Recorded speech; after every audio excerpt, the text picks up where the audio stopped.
Welcome back guys. आज हम class 11th biology के चैप्टर 5th का पार्ट 1 पढ़ेंगे। तो इससे पहले जो हमारी वीडियो सीरीज थी उसमें हमने पढ़ा था एनिमल किंगडम के बारे में। तो एनिमल किंगडम जस्ट हमारा कंप्लीट हुआ है। तो उसके बाद वाला जो चैप्टर है चैप्टर 5 वो हम पढ़ेंगे, जिसका नाम है मॉर्फोलॉजी ऑफ फ्लावरिंग प्लांट। ठीक है। अब देखो ये वाला जो चैप्टर है ना, इसमें अगर आप देखो पुरानी एनसीईआरटी से कंपेयर करोगे नई वाली एनसीईआरटी को, तो आप देखोगे कि जो मॉर्फोलॉजी ऑफ फ्लावरिंग प्लांट है उसमें बहुत सारे टॉपिक जो है डिलीट हो चुके हैं। ठीक है। तो अगर आपके पास पुरानी किताब है तो उसको एक बार जरूर चेक कर लेना नई किताब के साथ, क्योंकि नई वाली किताब में कुछ टॉपिक्स नहीं हैं। अगर आपके पास पुरानी किताब होगी तो आप पुराने टॉपिक्स को पढ़ोगे जो कि पेपर में नहीं आएंगे, तो उससे टाइम वेस्ट होगा। तो इस चीज़ का ध्यान रखना। ठीक है। तो चलो शुरू करते हैं इस वीडियो से अपना चैप्टर 5, जिसका नाम है मॉर्फोलॉजी ऑफ फ्लावरिंग प्लांट। पहले तो हम बात करते हैं फ्लावरिंग प्लांट क्या होते हैं। फ्लावरिंग प्लांट होते हैं एंजियोस्पर्म्स। अगर हम क्लासिफिकेशन वाइज बात करें तो एंजियोस्पर्म्स जो रहते हैं वो फ्लावरिंग प्लांट रहते हैं, और उनकी मॉर्फोलॉजी पढ़नी है। मतलब मॉर्फोलॉजी पढ़ना है मतलब मुझे स्ट्रक्चर्स पढ़ने हैं, किसके, रूट, स्टेम, लीफ, फ्लावर, इनके तो पढ़ने हैं मुझे स्ट्रक्चर्स। तो इस चैप्टर में बेसिकली इन्हीं के स्ट्रक्चर्स मुझे पढ़ने हैं कि ये कैसे कैसे होते हैं। ठीक है। चलो तो शुरू करते हैं चैप्टर 5 को। Welcome back guys. आज हम क्लास 11th बायोलॉजी के चैप्टर 5 का पार्ट 1 पढ़ेंगे, विच is called morphology of flowering plant. ठीक है। चलो तो शुरू करते हैं एक एक लाइन करके। The wide range in the structure of higher plants will never fail to fascinate us. अब देखो हमारा जो हायर प्लांट्स है उसमें जो स्ट्रक्चर्स हैं वो वाइड रेंजेस है, मतलब बहुत डिफरेंट टाइप के आपको स्ट्रक्चर्स मिलेंगे किसके, हायर प्लांट्स के। तो वो काफ़ी ज़्यादा इंटरेस्टिंग है हमारे लिए ना। इवन दो जो एंजियोस्पर्म्स होते हैं, एंजियोस्पर्म्स जो होते हैं वो शो करते हैं such a large diversity in external structure. मतलब एंजियोस्पर्म्स में आप देखोगे बहुत लार्ज डाइवर्सिटी मिलती है किसमें, एक्सटर्नल स्ट्रक्चर्स में, मतलब मॉर्फोलॉजी में। अब they are all characterise by, इनमें जो फ्लावरिंग प्लांट्स होते हैं इनमें क्या होता है, presence of root, stem, leaf, flower and fruit. Chapter 2 और 3 में हमने क्या पढ़ा था, we talked about classification of plants के बारे में पढ़ा था, based on morphological and other characters, है ना। इन्हीं कैरेक्टर्स के बेसिस पे हमने इनको क्लासिफिकेशन किया था प्लांट्स को। फॉर एनी अटेम्प्ट, ये इंपॉर्टेंट है, for any successful attempt at classification, जब भी हमें किसी लिविंग ऑर्गेनिज्म को क्लासिफाई करना होता है सक्सेसफुली, तो हमें क्या करना है, देखो, and at understanding any higher plant, और अगर मुझे किसी हायर प्लांट को अंडरस्टैंड भी करना है, समझना है, उसको स्टडी करना है, और फॉर दैट मैटर किसी भी लिविंग ऑर्गेनिज्म को अगर मुझे पढ़ना है, तो we need to know standard technical terms and standard definition. मुझे कुछ स्टैंडर्ड टेक्निकल टर्म्स के बारे में पता होना चाहिए और स्टैंडर्ड डेफिनेशन के बारे में पता होना चाहिए, जो चीजें हम यहाँ पे पढ़ेंगे। We also need to know about the possible variation in different parts, है ना। जैसे रूट है, रूट कितने टाइप की होती है, लीफ कितने टाइप की होती है, वो वेरिएशन है ना, तो इसके बारे में मुझे पढ़ना है। Found as adaptation of the plant to their environment, और कोई प्लांट अपने एक पर्टिकुलर इन्वायरमेंट में रह रहा है तो उसमें क्या है, उसका जो स्ट्रक्चर है, प्लांट का जो स्ट्रक्चर है, वो उसके अडेप्टेशन में कैसे हेल्प कर रहा है। जैसे एग्जांपल ले लेते हैं हम कैक्टस का। अब कैक्टस का होता है भाई जनरली रेगिस्तान वगैरह में होता है। क्यों? क्योंकि कैक्टस पे आप देखोगे लीफ नहीं होती है। लीफ ना होने की वजह से उसमें क्या रहते हैं, थॉर्न्स रहते हैं, कांटे रहते हैं। तो कांटे होने का फायदा क्या रहता है कि कांटे की वजह से उसमें ट्रांसपीरेशन नहीं होता है। ट्रांसपीरेशन मतलब लॉस ऑफ वाटर नहीं होता। अब अगर उसमें पत्ता होता तो पत्ते के थ्रू तो वाटर का लॉस होता, ट्रांसपीरेशन होता, और अगर पत्ता होता तो उससे नुकसान है, क्योंकि पानी पहले ही कम है और वाटर के थ्रू भी लॉस हो जाएगा, तो फिर तो वो लीफ के थ्रू भी लॉस हो जाएगा ट्रांसपीरेशन की फॉर्म में, तो वो भी दिक्कत है। इसलिए लीफ की जगह वहां पे क्या आ गए, थॉर्न्स आ गए, मतलब कांटे आ गए। तो वो क्या, एक अडेप्टेशन है, उसके स्ट्रक्चर में अडेप्टेशन आ गई ताकि वो उस इन्वायरमेंट में सर्वाइव कर सके। अब अडेप्टेशन टू वेरियस हैबिटेट्स के लिए, मतलब प्लांट्स के अंदर कुछ स्ट्रक्चर्स होते हैं जो उसमें अडेप्टेशन में हेल्प करते हैं, जैसे for protection, climbing and storage. जैसे एग्जांपल ले लेते हैं, मोडिफाइड जो स्टेम होती है वो क्या बना देती है, थॉर्न्स। थॉर्न्स मतलब कांटे। कांटे का एक और काम क्या होता है कि वो प्रीडेटर से बचाते हैं प्लांट को ना। फिर मोडिफाइड लीफ, वो टेंड्रिल्स बना देती है। टेंड्रिल्स क्या होती है, लीफ, वो बेलें होती है ना, जो बेलें, बेलों में ना ऐसे गोल गोल स्ट्रक्चर होते हैं जो लकड़ी के ऊपर ऐसे घूम जाते हैं, तो वो टेंड्रिल्स हैं। वो किसका मॉडिफिकेशन है, लीफ का। फिर मॉडिफाइड रूट में क्या हो जाएगा, जैसे फूड स्टोरेज का काम होता है, जैसे कैरेट और रेडिश, ठीक है, या टर्निप हो गया, ये सब क्या होते हैं, मॉडिफिकेशन ऑफ रूट होते हैं जिनमें फूड का स्टोरेज होता है। तो प्लांट अपने अंदर जो स्ट्रक्चर्स है ना उसमें कुछ चेंजेस, वेरिएशन लाता है डिपेंडिंग अपॉन उसके हैबिटेट के हिसाब से। If you put out any weed, हमें किसी वीड को निकालते हैं जमीन से, तो हम क्या पाएंगे, उसमें रूट, स्टेम और लीफ होगा। दे में अब उसमें फ्लावर और फ्रूट्स भी ऑब्वियसली हो सकते हैं। अंडरग्राउंड पार्ट जो होता है फ्लावरिंग प्लांट का, उसे रूट सिस्टम बोलते हैं, मतलब जमीन के नीचे जो पार्ट है उसे रूट सिस्टम बोलते हैं, और अबव द ग्राउंड है तो उसे शूट सिस्टम बोलते हैं। ठीक है, ये डायग्राम अभी दे रखा है, उसको हम देखेंगे आगे पे। तो पहले बात करते हैं रूट की। अब रूट बेसिकली देखो रूट हम बचपन से पढ़ते आ रहे हैं कि रूट होती क्या है ना, तो in majority of dicotyledonous plants, dicot plants क्या होते हैं जिसमें 2 कॉटिलेडन होते हैं, ठीक है। तो इनमें क्या होता है, जो डायरेक्ट इलॉन्गेशन होता है रेडिकल का, lead to the formation of primary root. देखो होता क्या है, जो एम्ब्रियो रहता है, मतलब सीड है, सीड के अंदर एम्ब्रियो है, एम्ब्रियो के 2 पार्ट होते हैं, एक रेडिकल होता है, एक रूट रेडिकल होता है और एक प्लूम्यूल होता है। तो जो रेडिकल पार्ट होता है रूट बनाता है, जो प्लूम्यूल होता है वो शूट बनाता है। तो जो रेडिकल पार्ट है वो क्या फॉर्म करता है, प्राइमरी रूट को, which grow inside the soil, soil के अंदर चली जाती है प्राइमरी रूट, और इसकी ना लेटरल रूट्स निकलती है, मतलब इसकी ब्रांचेस निकलती है of several orders that are referred to as secondary tertiary. तो देखो ये जो बीच में ये वाली रूट है मोटी सी, ये तो प्राइमरी रूट हो गई जो किससे बनी है, रेडिकल से। अब इसकी ब्रांचेस हैं, तो पहली जो ब्रांच है, ये वाली जो ब्रांच है, ये वाली पहली, इसको बोलेंगे सेकेंडरी रूट, और इस सेकेंडरी रूट की भी जो दूसरी ब्रांच आई उसको बोलेंगे टर्शरी रूट। तो इस तरीके से होता है, प्राइमरी रूट है, उसकी ब्रांच बनी सेकेंडरी रूट, उसकी ब्रांच बनी टर्शरी रूट, ठीक है। तो ये हो गया roots. The primary root and its branches constitute the tap root system. अब ये जो डायग्राम है ये मुझे रिप्रेजेंट कर रहा है tap root system. Tap root system क्या होता है, जिसमें प्राइमरी रूट और उसकी ब्रांचेस मिलकर क्या बनाती है, एक सिस्टम बनाती है which is called tap root system, ठीक है। अब as seen in the mustard plant, ये किसमें एग्जांपल क्या हो गया टैप रूट सिस्टम का, मस्टर्ड प्लांट।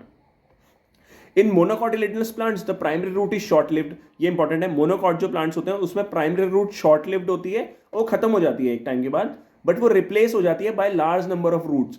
बहुत सारी और छोटी छोटी रूट्स आ जाती हैं प्राइमरी रूट की जगह पे।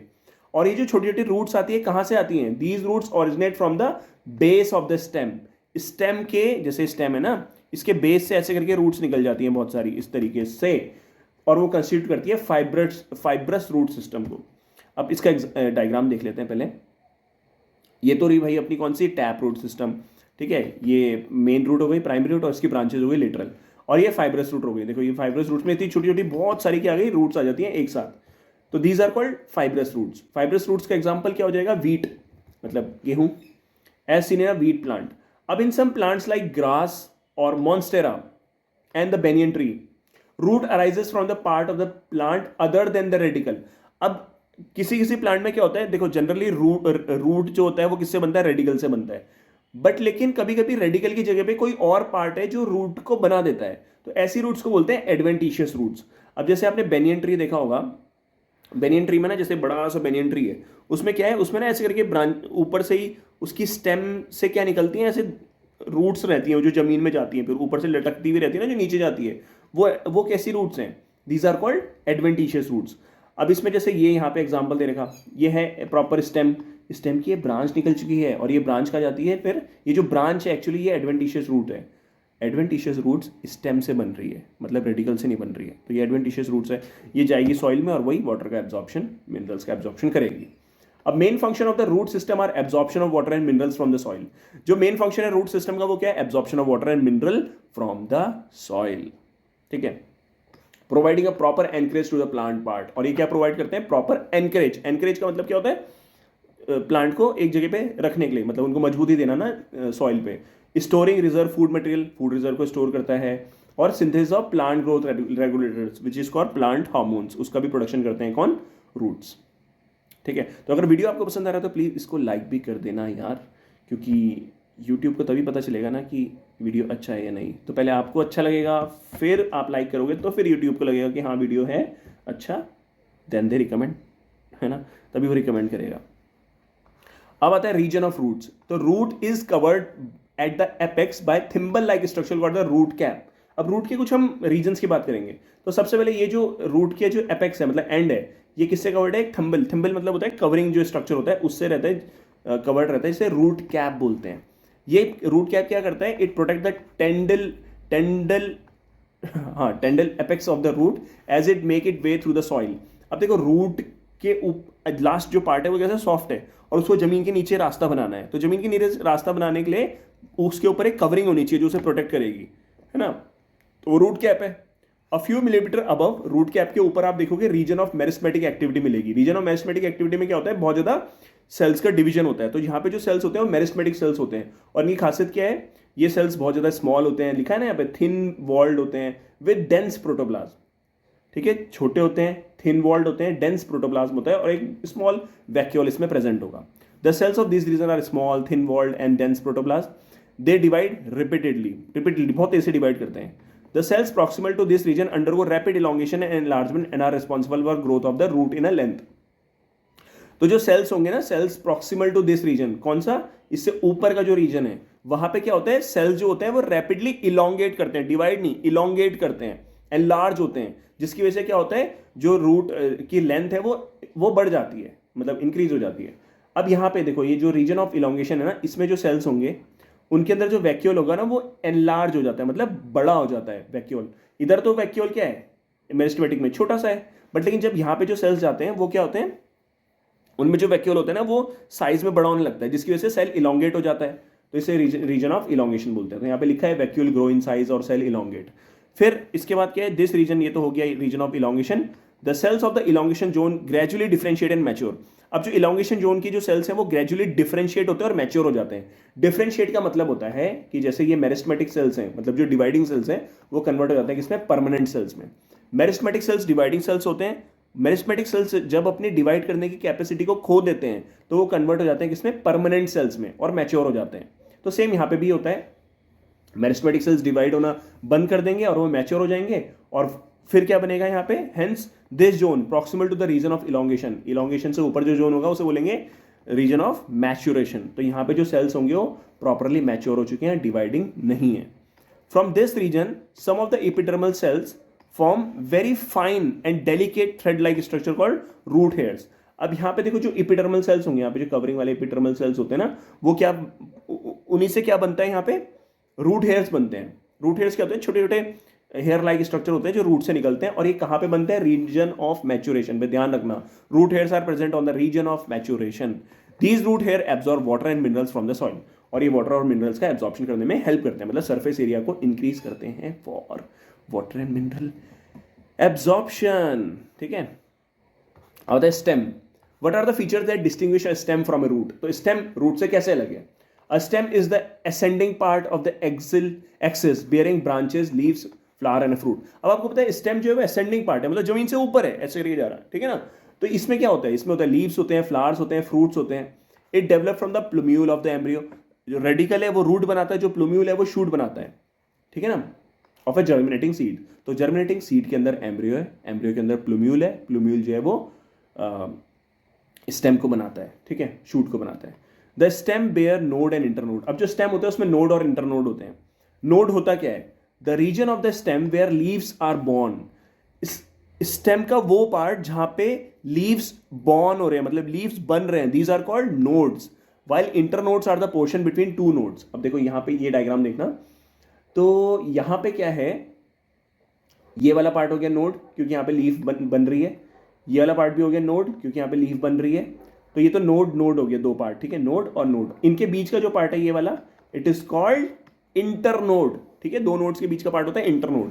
The stem bear buds which may be terminal और एक्सिलरी. अब देखो जो स्टेम होती है उसमें बर्ड मिलती है, कुछ बर्ड आगे जाके ग्रो करती हैं. ठीक है, तो बर्ड जो होती है वो टर्मिनल भी हो सकती है, एक्सिलरी भी हो सकती है. तो एक ये ऊपर टिप पे जो होगी, स्टेम की टिप पे, उसे बोलते हैं टर्मिनल बर्ड.